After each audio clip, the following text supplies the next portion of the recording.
ជំរាបសួរពុកម៉ែបងប្អូនទាំងអស់គ្នានាងខ្ញុំសិរតថ្ងៃនេះផងដែរនាងខ្ញុំកំពុងស្ថិតនៅក្នុងបរិវេណវិទ្យាស្ថានពហុបច្ចេកទេសភូមិភាគតេជោសែនសៀមរាបហើយនៅខាងក្រៅខ្ញុំនេះពិតជាមានភាពអ៊ូអរខ្លាំងមែនតើនឹងមានរឿងអីកើតឡើងមកទស្សនាមកខ្ញុំទាំងអស់គ្នាជំរាបសួរអូនជំរាបសួរបងស្រីអូនចូលណៃនាំឈ្មោះបងអូននិងសាលាដែលអូនបានសិក្សានាងខ្ញុំឈ្មោះឈឿងលើម៉ៃលីមកពីសាលារៀនសវណ្ណភូមិទី24ទីតាំងសៀមរាបទី2អូថ្ងៃនេះអូនចូលរួមនៅក្នុងកម្មវិធីអីដែរនៅក្នុងវិទ្យាស្ថានរបស់យើងចាបងស្រីថ្ងៃនេះផងដែរខ្ញុំបានចូលរួមកម្មវិធីទស្សនកិច្ចសិក្សានៅវិទ្យាស្ថានពហុបច្ចេកទេសភូមិភាគតេជោសែនសៀមរាបពិតជាល្អខ្លាំងមែនតើអូនមានដឹងថាកម្មវិធីទស្សនកិច្ចសិក្សានៅក្នុងវិទ្យាស្ថានរបស់យើងបង្ហាញអ្វីខ្លះដល់បងអូនចាបងស្រីខាងវិទ្យាស្ថានរបស់យើងមានការបង្ហាញពីបន្ទប់រងជាងបន្ទប់ lab ដែលមានបំពាក់នៅសម្ភារៈឧបករណ៍បរិក្ខារទំនើបសម្រាប់ការបណ្ដុះបណ្ដាលខាងជំនាញបច្ចេកទេសផ្នែកអគ្គិសនីផ្នែកព័ត៌មានវិទ្យានិងមានការបង្ហាញពីវគ្គសិក្សាគ្រប់កម្រិតជាពិសេសគឺវគ្គវែងសម្រាប់សិស្សដែលជាប់ឬក៏ធ្លាក់បាក់ឌុបនិងវគ្គអាហារូបករណ៍ 100% សម្រាប់ឆ្នាំសិក្សាថ្មីផងដែរអរគុណមេលីខ្លាំងមែនតើដែលបានចូលរួមនៅក្នុងថ្ងៃនេះតោះមកទស្សនានៅក្នុងរោងជាងជាមួយយើងទាំងអស់គ្នា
សួស្តីម៉ៃលីមិនដែរបន្ទាប់ពីបានដើរទស្សនកិច្ចតាមរោងជាងស្ដាប់ការណែនាំ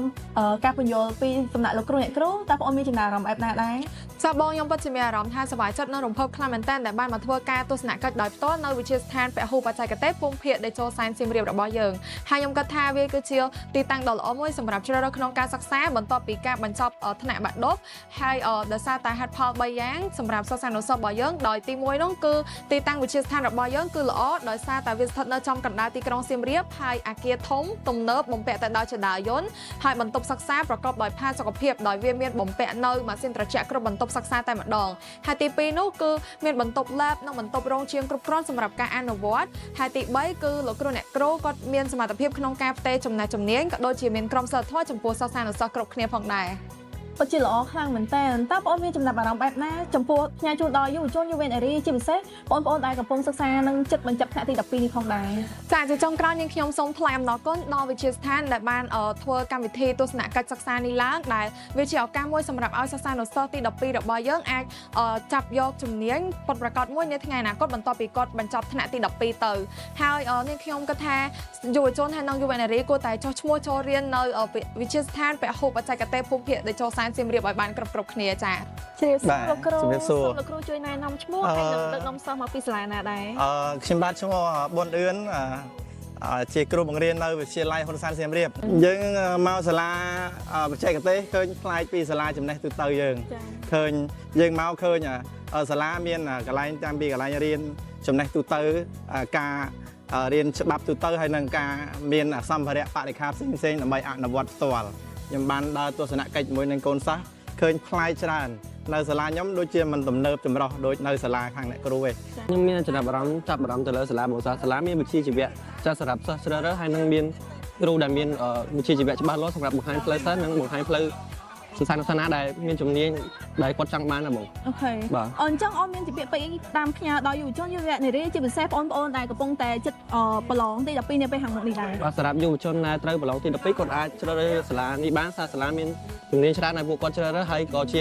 កត្តាបង្ហាញផ្លូវពួកគាត់ទៅរកជំនាញដែលគាត់ចាំបានលាស់បងអូខេអញ្ចឹងជាចុងក្រោយអរគុណអូនសម្រាប់ការចូលរួមនៅក្នុងកម្មវិធីនៅក្នុងថ្ងៃនេះផងដែរអរគុណ